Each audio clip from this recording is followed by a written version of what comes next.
Okay, everybody, we'll get started in just a second. Just a reminder to mute yourself, if you will, please.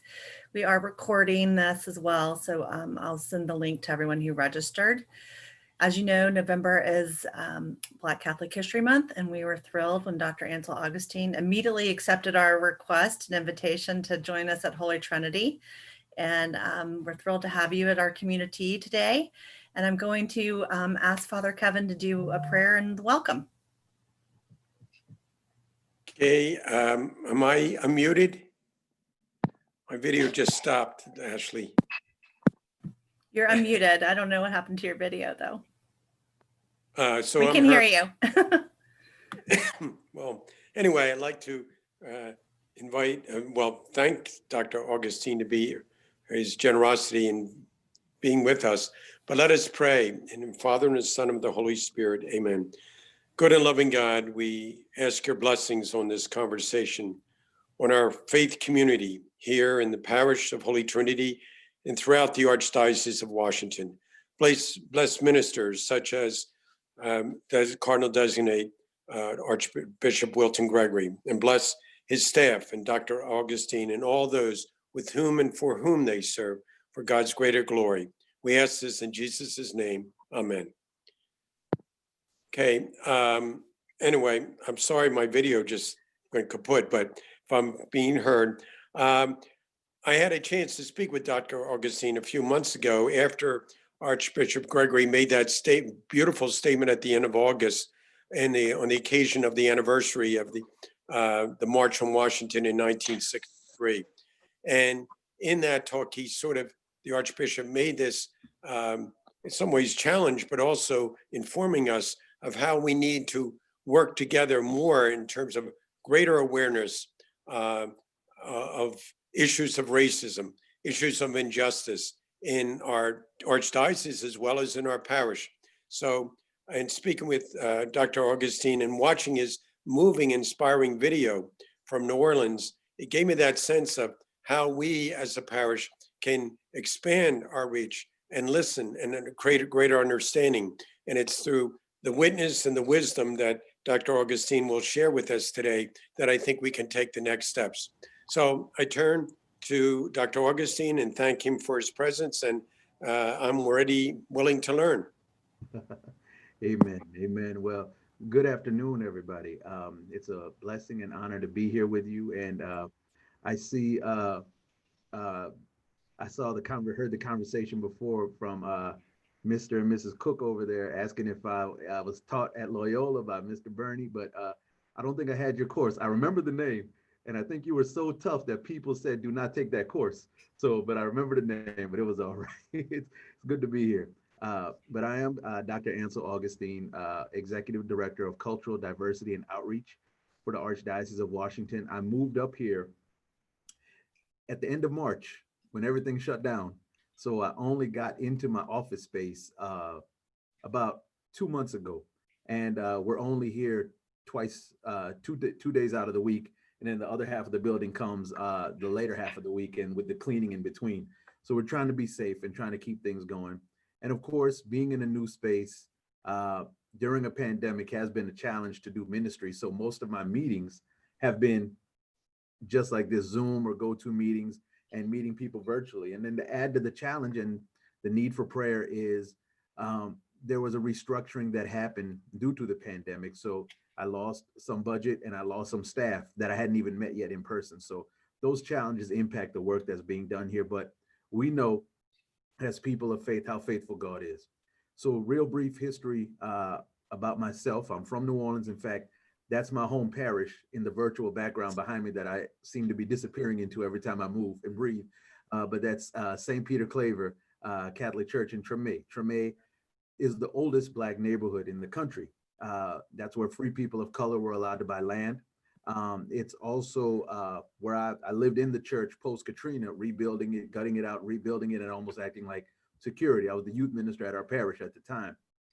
Also in Treme, where I'm from, as you saw in the video, some of the parts that we're working on a part 2 right now is where Venerable Mother Andrea DeLille is from.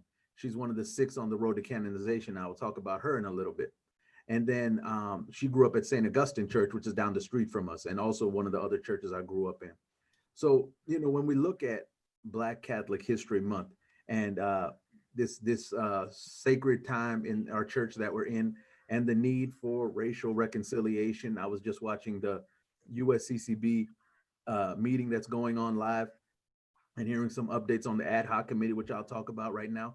I want to do a quiz, and those of you that are able, I know several of you have your cameras on, so thank you. If you're able to turn your cameras on, I would appreciate that, just so I'm not looking at a name full of screens. And if you are unable to, I would ask you to participate in the chat box. So by a show of hands, for those of you that are on the screen, how many of you knew before Ashley said it, but how many of you knew before that this November is designated as Black Catholic History Month? By a show of hands. All right. And how many of you that had your hands up knew that this one, 2020, is the 30th anniversary of National Black Catholic History Month? Yeah, so it was started 30 years ago by the National Black Catholic Clergy Caucus, of which we had a special prayer service, and I will send Ashley the link because I finally received it. We did a special prayer service for Cardinal-elect Wilton Gregory. Cardinal designate Wilton Gregory. Let me get it right before I get in trouble. It's being recorded. And in all of that, it was just brothers and sisters in ministry that had a good time seeing how God was using this man to elevate and almost say break a glass ceiling, in this church that we've been a part of for more than almost to 2,000 years since the church was founded. When you look at the history, we've been here as Black Catholics. And so it's been a challenge. So I want to give you all a little quick quiz before I get started. If you want to participate, just wave your hands for me so I know you're still with me. All right. I want to make this as interactive as possible. All right. So I'm going to ask y'all maybe 3 or 4 questions, depending, and either you can type them in the chat box or you can just hold up your hands. All right. So the answers to the first couple of questions are between 0 and 10. All right. So I just want to get a poll, or you can put them in the chat box. All right. So the first question is, how many popes of African descent have been in the Catholic Church? Have there been in the Catholic Church? How many popes of African descent have there been in the Catholic Church? I saw a 4. I see 0. I see 0. I see 2 in the chat box. 2, 1, 2. All right. Well, the answer to the question, I see a 5 in the chat box from Kevin, Father Kevin. The answer is 3. There were 3 popes of African descent in the early church. There was Pope Saint Matildes, Pope Saint Victor I, and Pope Saint Gelasius. All right, we're good. That's okay. All right, next question, 0 to 10. How many African American saints are there in the Catholic Church? African American saints are there in the Catholic Church? 1. I see 1. I see 10. I see 5. I see 7. I think that's a 7 you're holding up, Sue. 1 on the way. Okay. 2. All right. The answer is 0. 0 African American Catholic saints in the church. Now, how many are on the road? 0 to 10. How many are on the road to canonization? How many are in the process of canonization? I see 5. Are y'all together? See, Bernie and Rose, y'all confusing me. So are y'all together? Is that a 5 or is that a 7? Because I see one of you holding 5, one of you holding up 2. Just want to make sure. So, all right. I see 5, I see 3, I see 5, 2, 2. All right. I see the first of African American, first priest of African Americans. I see. All right. The answer to the question is 6. We have 6 on the road to canonization. One of which I mentioned from my neighborhood, Venerable Mother Andrea de Leo, foundress of the Sisters of the Holy Family, of which I'm an associate member. I'm not a nun, but I'm an associate member of the Sisters of the Holy Family. These are the ladies that raised me. All right. And my final question. Well, actually, I got 2 more. I'm playing. How many active African-American Catholic bishops are there in the United States? How many active African-American Catholic bishops are there in the United States? I see a 3. I see a 4, 3, 3, 2. I see a 5 from Father Kevin. 4, The answer is 5. All right. And 2 of them are here in the Archdiocese of Washington. Archbishop Gregory, who is now Cardinal Designate Gregory. So that's why it was a trick question, kind of. Auxiliary Bishop Campbell. And then 2 are from my home state of Louisiana. Auxiliary Bishop Cherie in New Orleans and Bishop Fobb in Houma Thibodeau. And then in Chicago is Auxiliary Bishop Joseph Perry. All right. And my final question. All right. What is the name of the only Catholic HBCU meaning historically Black college or university in the country? What is its name and where is it located? What is its name and where is it located? You can type it in the chat box. Don't unmute, type it in the chat box. Type it in the chat box. Not a trick question. Xavier in New Orleans. See, Bernie and Rosemary don't follow directions. I say type it in the chat box. Now everybody knows, but that's the right answer. No, thank you. Yes, Xavier University in New Orleans. And just so you know, Xavier is the only Catholic university in the Western Hemisphere founded by a saint. Saint Mother Catherine Drexel came down to New Orleans and built Xavier by herself. Well, not by herself, but from her own funds. She initiated that process. And Xavier is #1 in the country for sending African-American students to medical school. That's what it's known for, and the pharmacy program as well. But yeah, that's history there. And in fact, if you go on campus, and I studied at Xavier, I did my undergrad and master's at Loyola. I did my master's at Xavier and Loyola, and I teach at the Institute for Black Catholic Studies at Xavier. And in fact, if you go on campus, St. Michael's Hall is on the National Historic Registry because that's where the Freedom Riders would stay when they would come down to the South, especially in the New Orleans area. And St. John Paul II blessed Xavier University, the land, in 1987 when he visited New Orleans. And yeah, that's why we're not supposed to walk on the grass, even though I sometimes forget, especially if it's raining, but that's another story. But I'm glad to be here with you all. And I'm here to talk a little bit about not only Black Catholic History Month, but as the USCCB has referred to it, America's original sin of racism. It's a reality that we deal with regularly. It's a challenge that we as a community and as a country have to deal with and have to face, and address, especially within the church and outside the church. And it's a challenge to say that there's sin in the church, but it's something that we have had to deal with and keeps coming out because of the brokenness of the humanness of the people that are part of our church. And it's hard to talk about.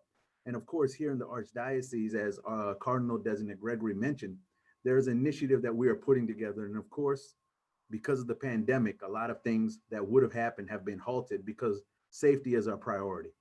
So I'll talk about that in a little bit, but I want to share a story. And the story is simply this. This is something that happened in New Orleans post-Katrina. So as you see my church, St. Peter Claver, and if you saw the video of my church and St. Augustine Church down the street, we're African-American vibrant community, gospel music and different ways of worshiping from our Black spiritual traditions that are connected in our way of worship. Authentically Catholic, yet authentically Black. And we were one of the few churches that would attend diocesan events for youth ministry. Although there were, before Katrina, about 32 Black Catholic churches in the New Orleans Archdiocese, only 2 of us would attend diocesan events. And many times we were singled out or treated differently for that reason. So I became the black sheep of the youth ministry community because I would point out the fact of differential treatment or even some of the harsh treatment that me, my volunteers, or even some of my young people would experience at these events.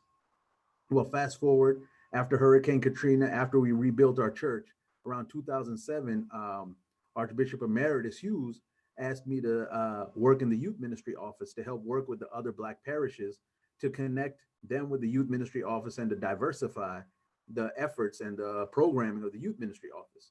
And of course, those that were used to the status quo from the youth ministry office and from the volunteers that were there didn't really appreciate challenging them to change to welcome others because they thought what they had was good for everybody.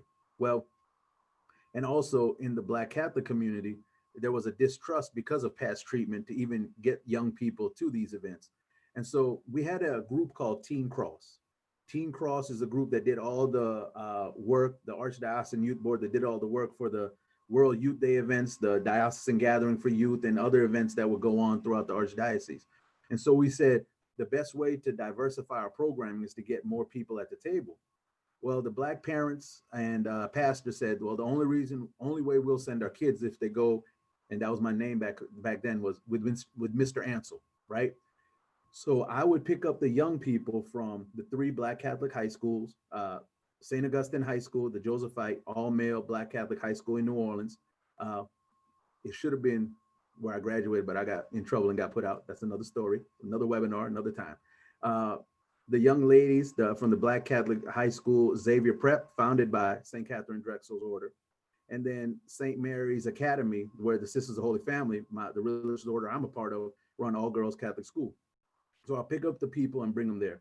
Well, this one meeting in particular, the volunteer that normally opens up the center at the church we were using couldn't get off work on time from the hospital he works at. So they tasked me to get the key and go open up the center for the meeting.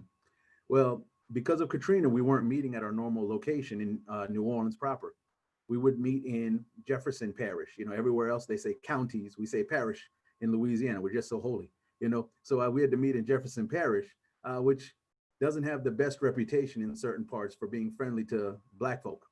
And this was one of them, where we met at this one white Catholic church in their youth center, but this was where there was no damage and they were to operate as usual. So because it was earlier than usual, I didn't pick up the girls from the other 2 schools. I picked up the young men from St. Augustine High School, and we went to the church. As soon as I got to the center, the church center, put the key in the door to unlock it to set up the tables and chairs with the young men to get ready for the meeting, this Caucasian lady came around the corner. I'm assuming she was a parishioner. Then she started grilling us, asking us, who are you? Why are you here? How'd you get the key back? Bam, bam, bam, bam, bam, bam, almost accusatory. And before I could answer, you know, she just kept barading, but I kept, my main concern was worried about the young men that were with me and their safety in this place and their frustration because they were stepping out on a limb along with their parents to send them to be a part of this meeting. When she finally stopped asking 8 million questions, I said, ma'am, we're here with the Archdiocese of New Orleans. I showed her my Archdiocesan polo, and these are young men from St. Aug because they were in school uniform. We're here for a meeting. And then she like, who said y'all could come here? Who said? And I said, who are you? You know, and then I guess she got offended by a Black man challenging her. She pulled out her cell phone and said, I'm calling the police. Of course, all of us froze because if Jefferson Parish police showed up in this white neighborhood, who are they going to believe? And of course, as Black men, we were like, are we going to be safe? Well, I told the young men to go to my car, just sit in the car. About 2 minutes later, as she was on the phone, the volunteer that normally sets up, a white male, one of our youth ministry volunteers, showed up from work and he was like, what's going on here? And she asked him, are they with you? He said, yeah, what's going on? And she walked off. And then the white male asked me, who was that? So that let me know they didn't know each other. And so simply by the color of our skin, we didn't belong there and we were up to no good. And by the color of his skin being white, he vouched for us and our authenticity and the fact we were safe. And of course, I was dejected that whole meeting, and understandably so, those young men and their parents didn't send them back. And of course, word spread that this is what happened. And we had to start from scratch from this work we were trying to do.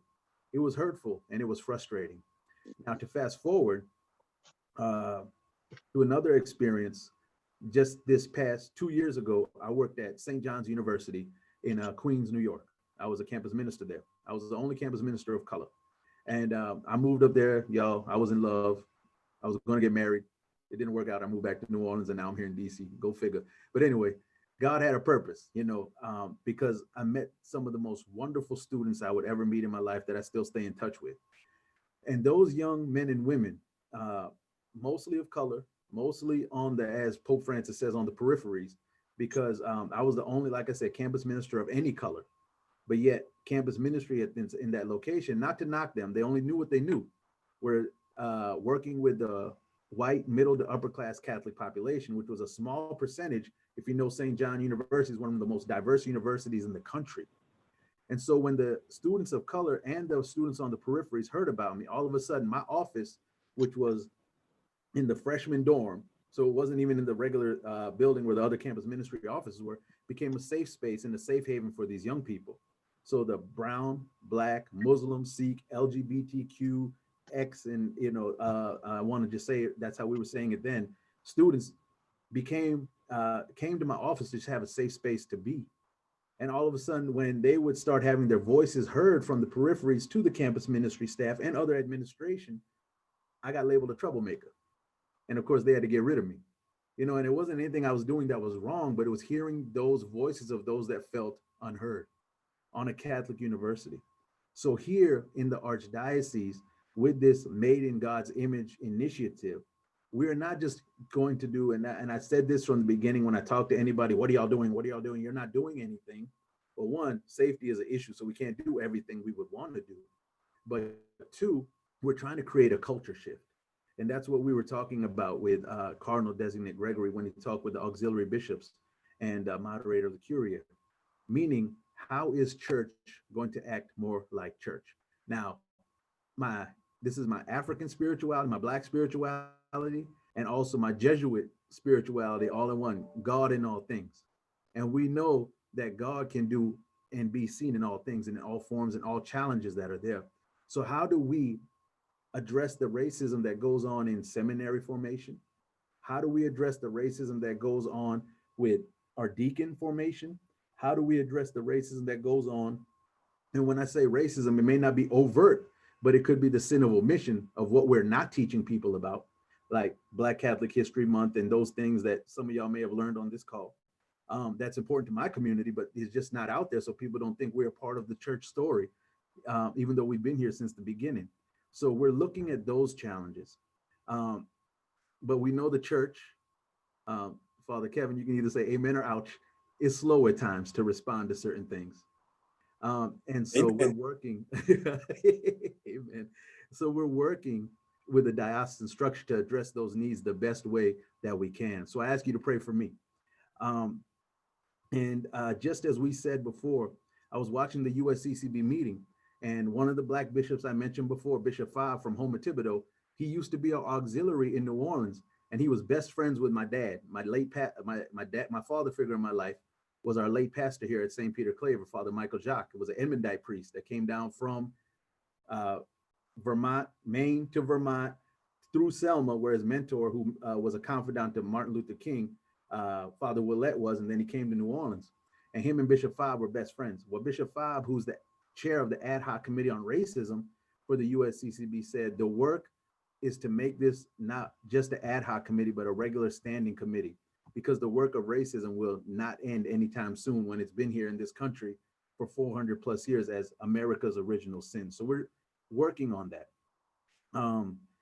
So for here, there are many, the work that I've been doing, there have been many inquiries, and I've been able, thank God, after our conversation with Father Gillespie and some of the resources Ashley has sent over, to point to Holy Trinity Church as this is probably what needs to be done, because many of the inquiries I've had, I'll be honest, have come from majority white churches. They want to know what to do, what can we do? And I said, first of all, you need to see and learn. And that's why on our website, we're putting resources out there that people can use in different forms. Tonight, I'm speaking to the catechists of the Archdiocese. Thursday, I'm speaking to the youth ministers of the Archdiocese to share resources, because it won't happen unless it happens from the grassroots level. Top down is not going to work. A lot of our Black Catholic communities, and just to be honest, wondering if this is just another flash in the pan type of thing, and is this really authentic? Because many of the hurt that has happened have come from diocesan representatives. Many of the ostracization and many of the accusations have come from diocesan representatives. And this is not just here in DC. I've heard this all across the country, and I experienced it back home. So it's work that we need to do. One thing we have been doing, and I'm looking at time and I want to open it up for questions when we have a chance, is this Black Catholic History Month. We've been doing virtual sessions every weekend. In fact, this weekend is our final session on the 6th on the road to canonization. And when we look at who they are, the first weekend we did, Lord have mercy, I'm just going to say their names. All right. Pierre Toussaint from New York. He's the one that created Catholic Charities. Have you ever heard of Catholic Charities? Famous hairdresser, did all this service work in New York. He was originally a slave from Haiti that bought his own freedom, took care of the people, and even put the money together to build the first St. Patrick's Cathedral, the one that burned down. And he is the only lay person that's buried in the crypt under the altar in the present St. Patrick's Cathedral. Then there's also Julia Greeley, who is a slave from Denver that did so much charitable work that her cause is up for canonization. Then we have Father Augustus Tolton, the first African-American recognized priest. He had to go to Rome to study, thought he was going to Africa. A week before his ordination, the cardinal prefect told him, oh, you're going back home. And he came back to Quincy, Illinois, became a popular preacher, but unfortunately he wasn't popular among his brother priests and bishops, and he died of loneliness. Then we have my favorite, and I'm biased, Venerable Mother Henriette de Lille from my neighborhood. And she created the Sisters of Holy Family. And Mother Henriette created this order to help the orphans and the elderly that weren't being served in the communities of color in New Orleans. They still do this work today.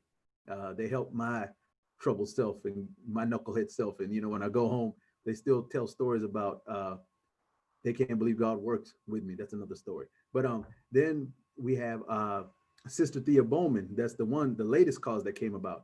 And if you know Sister Thea from Yazoo, Mississippi, converted to Catholicism, became one of the Franciscan order of nuns, and spoke to the USCCB. And you can look up her video in 1989 of her addressing the USCCB on what does it mean to be Black and Catholic.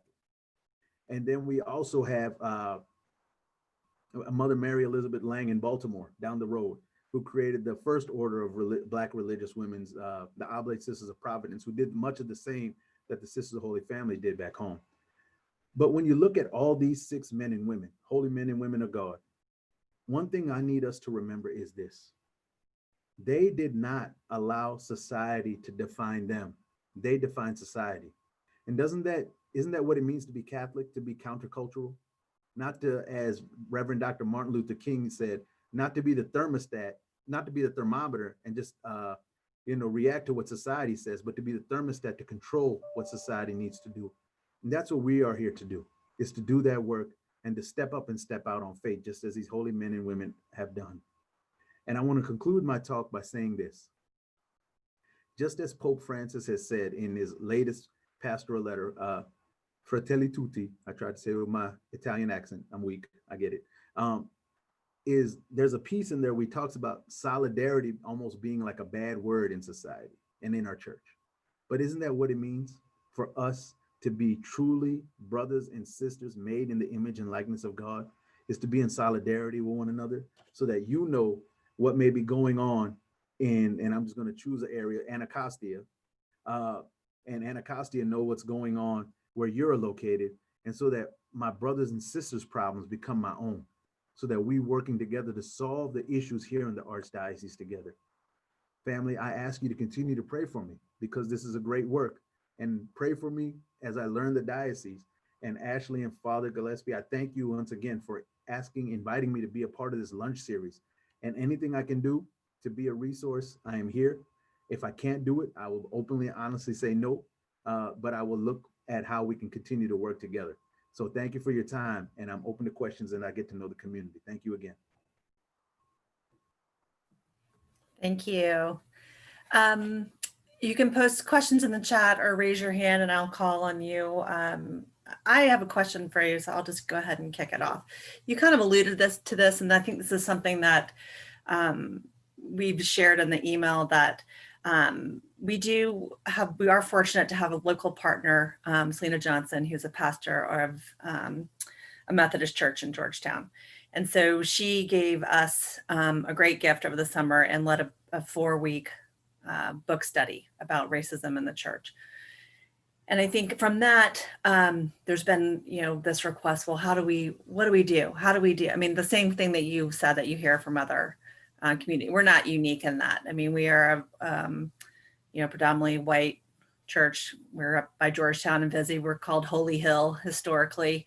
But as a parishioner and then as a staff member, I don't know how to bridge the relationships in a way that isn't seen, as you said, as what are they asking of me now? Or sure, you're going to show up and then you're going to disappear, and beyond a picnic kind of thing. And so is that part of your task is to, I mean, I don't know anyone at any of these other churches too. Mm-hmm. So, I mean, how do we as a community, a Catholic community in DC, come together and not just waiting for each other to make the first move, I guess, or the right move? Right. And what I've suggested, and in fact, yesterday I was on a call much like this, where I met with the Sisters of St. Francis in Philadelphia, right? And a mostly white congregation.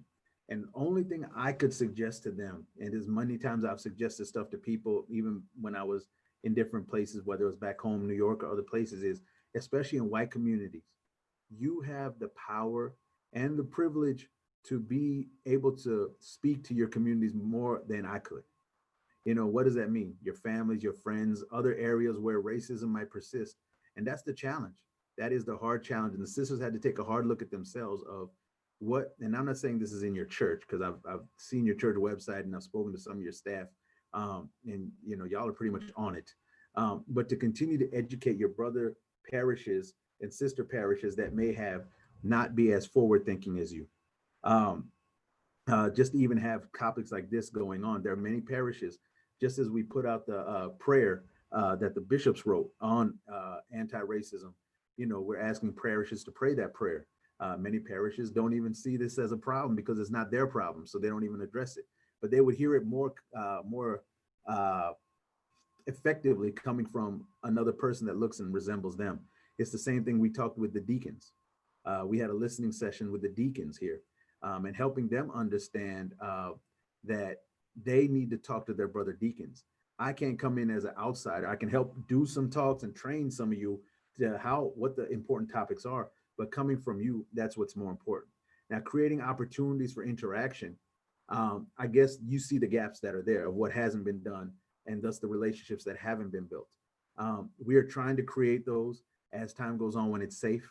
But right now, it's continuing to educate yourself with the books that are out there. There's, I don't know if y'all know this one. They're both by two of my mentors. One is The History of Black Catholics in the United States by Father Cyprian Davis, who used to teach with me at Xavier, famous theologian. Unfortunately, he died a couple of years ago.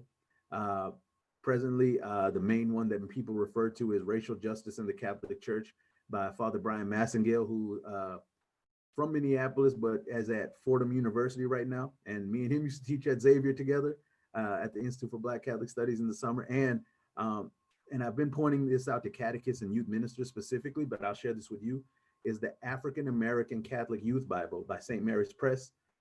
I helped write some of the commentary for it. So my name is in the Bible, so y'all can't touch me. I'm playing, let me stop. But no, that Bible we wrote the commentary for, and it talks about some of the Black Catholic history and how Black spirituality is connected throughout the Bible from a Catholic perspective. So those are some of the resources that are out there. And we have more on our website, and I put it in the chat box, so you can see the prayer. And so you can see some of the USCCB and other resources we're working on. We're trying to update the website. We wanted to put something out there immediately because in this pandemic and virtual period we're in, people had access to those things. So, so yes. Oh, and I'm glad you're doing a group discussion on Father Massengale's book. I'll talk to him, and please keep him in prayer. Not to put his business out there, but he's been sick the past couple of weeks, and they're trying to figure out what it is. And for me, I think it's just exhaustion because he's been called on to do every and anything. And of course, especially during this time period, post George Floyd murder, even more so. And, you know, he hasn't gotten arrested. And that's some of the challenges of doing this type of work and being a person of color doing this type of work. So it takes an emotional, physical toll on you and mental as well. So thank you. I hope that answered the question, Ashley. Thank you. Okay. Does anyone else have a question they'd like to ask? Jean? I'll just comment. I'm sorry I was late. I was watching your video of Treme. It was wonderful. So you may have already covered this in our Holy Trinity book discussion. Next Thursday, we start Brian Massingale's book on the history of Black Catholics. Maybe you've already announced that, but I'd encourage all of you who are attending this community tea to join us. It's on Zoom, so it's very easy to just go right up to your computer and be part of the book discussion group. Thanks. Thanks, Jean. Anybody else? I think a Nick has his hand up. Oh, sorry. Go ahead. All right, so I have a question. Suppose that say that, like you have a priest and priest make the inappropriate comment about racial issues. In that case, like what should be like the best course of actions to deal with the situation? Yeah, thank you. I have, and it's crazy. It's like not unintentional. I've become like the racism police here since the announcement was made, and that never was my priority or intention. So what I've done is trying to hold other department and offices accountable. So we've had, when the Archbishop made the statement, of course, people were on the pulpit, whether deacons or priests, unfortunately clergy, making inappropriate statements, against this, against that, and especially in this volatile election season, things were being said. So whenever I got emails, I would filter them out to the appropriate department saying, this is what's happening. So in that case, we sent it to Bishop Fisher at the Priest Personnel Department, and Father Lichte, and like, how are y'all gonna address this? And then, we would have a conversation about it, and they would, they're not tolerating it. So yes, the Priest Personnel Department is where something like that would go. So thank you for that question. May I ask a question? You perhaps knew our brother Jesuit, Bishop George Murray, who passed away, and he had been a president of Carroll High School here in Washington many years ago. Have you been able to get a sense of the African-American communities of faith here? The pastors, and you may know that there was the Jesuit parish, St. Al's by Gonzaga, that was very active in this area, and it was like our sister parish, and unfortunately they closed some years ago. Are you getting a sense of the various parishes where there is sort of a real blending and consciousness raising that certainly Bishop George Murray espoused? Yeah, no, thank you for that question, Father Kevin. I'll just be honest, nationally, the Black Catholic community is pretty small.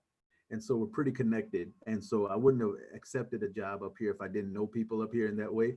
And so coming up here, the Monsignor Ray East, the Father Pat Smiths at the St. Augustine and St. Teresa of Avila, the Josephite parishes, many of them who used to fuss at me when I was younger, and now that I'm grown, reconnecting with them. So yes, there is a sense, but I'll be honest, there is and this is talking with other national Black Catholic ministry directors around the country, there is a sense of hurt. Like, do we really even belong here? Does the church even care about us? And that's been going on for decades. It's nothing new. But especially in this post-George Floyd, or even let's say, I'll give the example, since 2005, a lot of the churches that closed and merged in New Orleans were Black Catholic churches. As you saw in the video, we just lost our school, St. Peter Claver, which was founded by St. Catherine Drexel, our parish school.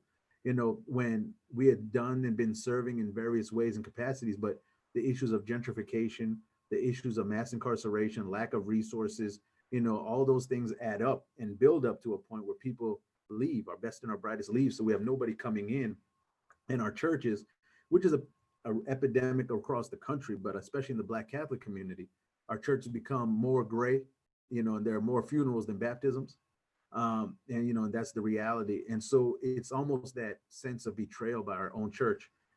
We built this church from the beginning. We've been here, built some of the cathedrals around the country, whether enslaved or free, and yet we still don't get the acknowledgement that we're authentically and truly Catholic. So even here in the DC area, there's the feeling of betrayal, because I've had those conversations of when they closed the Office of Black Catholics and merged it into this multicultural model. And a lot of the attention does not go back to the Black Catholic community as it once was when the office was focused on it. There's those challenges that are there that we are working through. So even with this racism initiative, getting buy-in from the communities that are affected by it, because they think, okay, this is another stunt by the Archdiocese, and will we really be affected or helped by this? Does that make sense? Okay. So there's some questions in the chat. Mike Conway asked, would you care to comment on the experience of Black Catholic women? Well, Mike, one, I don't comment on the challenges of other people that I'm not. So I want to empower. So if there was a Black Catholic woman on here, I would want to empower her. But I can say this, that there's the Black Catholic Women's Association. There is the Black Catholic Sisters Conference that is part of the National Black Catholic Clergy Caucus, that they advocate for the needs for that voice to be heard. In fact, there are many times where their challenges are there from a patriarchy standpoint, that they have challenged the patriarchy so that they could have enough position and power to speak their truth from their communities. As someone that has had to advocate for my own young people, my female young people from the St. Peter Claver community, there are challenges there that I don't know, but I empower other people to do so. So I don't want to speak on behalf of experience that's not mine, if that makes sense. So I want to honor their experience on their own, but there are people out there that can speak on that experience. And many are here in the DC area. I would reach out to Sister Patty Chappelle, who used to be the executive director of Pax Christi, and she's out here. And there are various people. And of course, I want to say Dr. Nash, who used to work with the Office of Black Catholic, that's here. There are plenty of female African-American women here that'll be a gift to the church to speak about their own experience. Sue, did you have a question? I don't know where she lead. I thought I saw something in the chat from Sue. Oh. You're muted, Sue. Muted. There we Thanks. go. I wanted to ask, how do you talk to young people, like in the group that you were talking with, the experience you had, the youth group? How do you talk to them about experiences of racism within the church? What kind of language and explanations, approach do you have? Well, I think for me, we really don't talk about racism unless a racial incident happens in the Black Catholic community. So like Peter Claver, there were many times where we would be the only one of the few Black Catholic churches in the sports league, the CYO sports league that we had in New Orleans.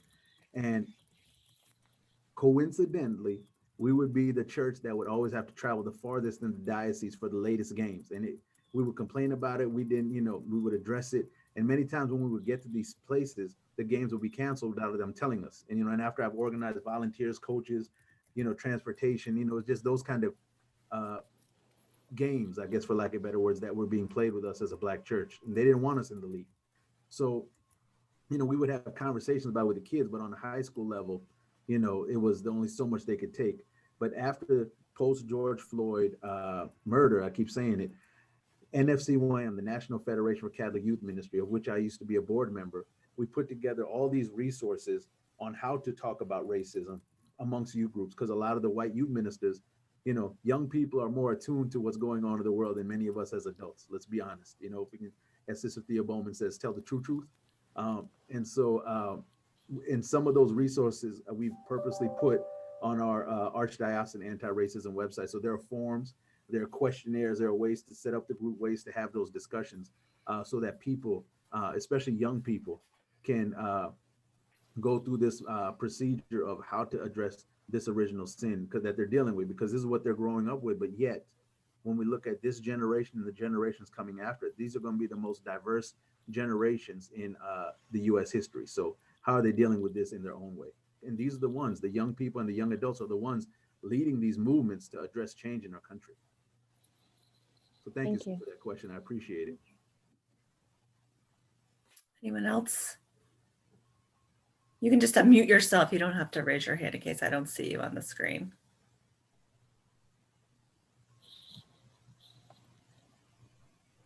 Would you mind if I ask another question? Sure, Nick, go ahead.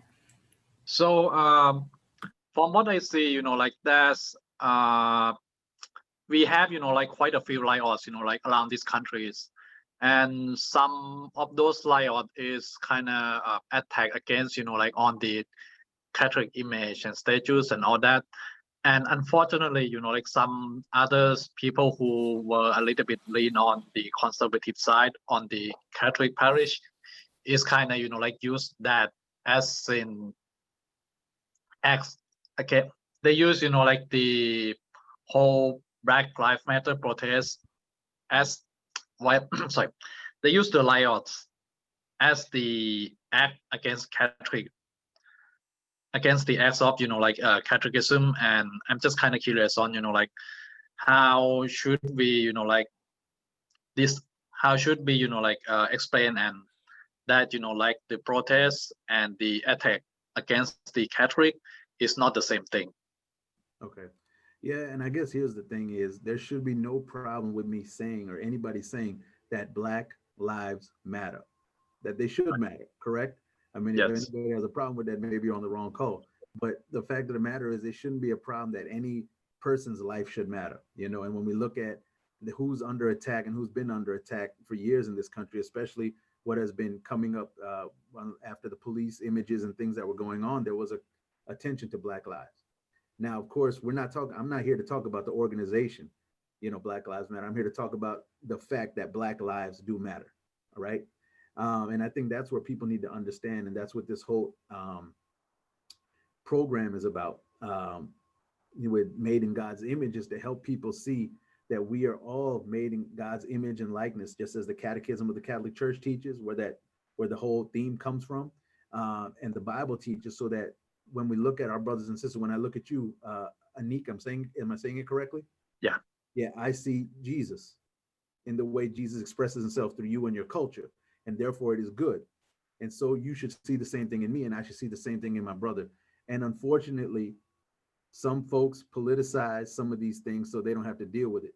That's been some of the challenges in the church. That's been some of the challenges amongst the conversations with the deacons and some of the clergy, is they don't understand from a grassroots level why that is important, because that's not their reality. Hence why our goal in the long term, because this whole Made in God's Image, this racism initiative is not a one and done type thing.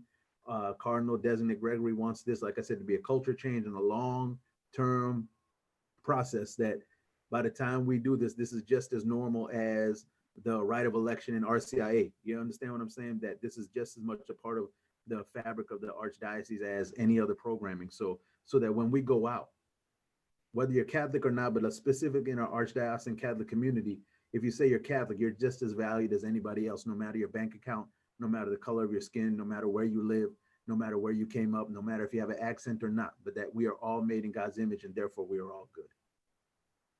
That's a long answer to your simple question, but does that make sense? That's kind of makes sense. Just to be clear, like I'm not hate Black Lives Matters or anything, but it just kind of I kind of feel a little bit confused that, like some other people kind of use that as in, like Anti-Catholic? Yeah. And that's why you have to know, like, you're not talking about an organization or anybody's personal agenda, but how are we as church, and this goes back to us as church, how are we as church living out our call, the golden rule, to love one another as God loved us? Bottom line. That's every program, that's everything we do. And that's with, even when I say Black Lives Matter, or looking at a Jesuit organization, the Ignatian Solidarity Network, when they talk about, the Black Lives Matter movement, it's about us as a church loving one another just as because God created us, and fighting the injustices that prevent us from doing so. So that's it in a nutshell. Right. Thanks. Bob, did you have a question? Yeah, I have a statement and a question. There are about 6 or 7 people on this community who are part of a number of groups in the parish that have gotten together over the last several months to talk about racial healing and the impact of the legacy of racism on us as folks. And I guess the question is your opinion about white folks just talking among themselves, as opposed to in mixed groups, Is that something that we should try to encourage and grow? First of all, I want to be clear, and thank you for asking that question, Bob. I don't mean that only white folks should talk amongst white folks. I think that's where the greatest effect of white folks can have, is talking amongst themselves while also talking amongst their brothers and sisters from other cultures. But the groundwork has to be laid. Because I'll be honest, just like I've talked to the deacons, just like I've talked to the priests, your brother deacons will listen to a brother deacon or a brother priest before they'll listen to me. Just like I was telling the sisters yesterday, they were white sisters, your white sisters will listen to you before they'll listen to me, because you're coming from a similar experience. Not to say not everybody has a monolithic experience from their own cultural groups, but in that understanding. So building that framework, that's where the most effective work can be before we go into, and it's a multi-layered thing. You're doing some things at the same time, but I feel that the gift that our white brothers and sisters that are doing and interested in this work can do is to be our advocates in their communities.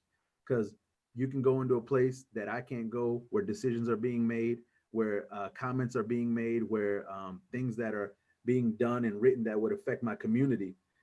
You could be more of a greater effect in those circles and in those places than I would be, because you might have access to it that I don't. And that's the part of privilege, being used in a certain way to affect power for the communities in need.